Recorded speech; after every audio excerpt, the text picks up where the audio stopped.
C'est un accord vers lequel on tend dans chacune des parties du monde où nous travaillons. Malheureusement, nous n'avons pas toujours en face de nous les structures correspondantes au niveau d'un département, voire d'une région en France. Au Cambodge, on a devant nous des sortes de préfets qui sont des délégués du gouvernement, donc qui sont porteurs de la demande d'amélioration du sort des populations qu'affichent bon nombre des responsables cambodgiens.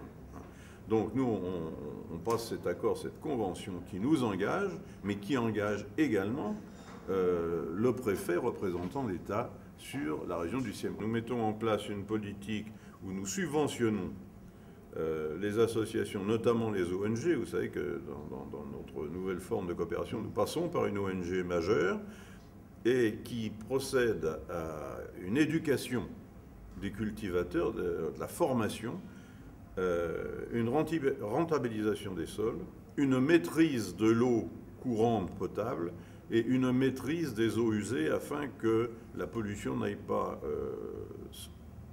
réduire à néant tous les efforts de productivité qu'on peut faire.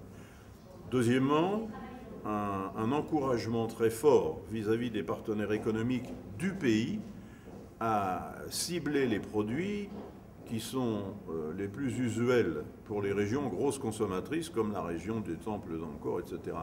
Donc on souhaite que sur un programme de 5 années, alors qu'aujourd'hui 90% des produits utilisés par l'hôtellerie, la restauration, les collectivités viennent de Thaïlande ou de Chine, soient petit à petit produits sur place. En 2008, nous sommes partis sur le constat qu'a fait le président du Conseil général que bon, la coopération culturelle, la francophonie, tout ça c'était très bien, les échanges de biens. Mais l'essentiel pour ces pays-là qui avaient été choisis sont les 4 pays les plus pauvres du monde, hein, c'était qu'il fallait d'abord leur donner à manger, dans un premier temps, et tout de suite en même temps qu'on donnait à manger, il fallait éduquer. Je ne veux pas dire qu'on en revient à la vieille maxime de Mao Tse-tung, mais c'est quand même un peu ça. Dans un premier temps, on donnait un poisson, et dans un deuxième temps, on apprend à pêcher. Eh bien nous formons, nous l'avons prouvé avec Haïti, nous le prouvons avec l'Arménie, et maintenant on va le prouver avec le Cambodge, nous prenons en charge la formation de jeunes agriculteurs, de jeunes membres des coopératives agricoles que les ONG créent sur place, pour les aider à savoir cultiver, optimiser les demi-hectares ou les hectares, quand c'est une grosse ferme, dont ils disposent.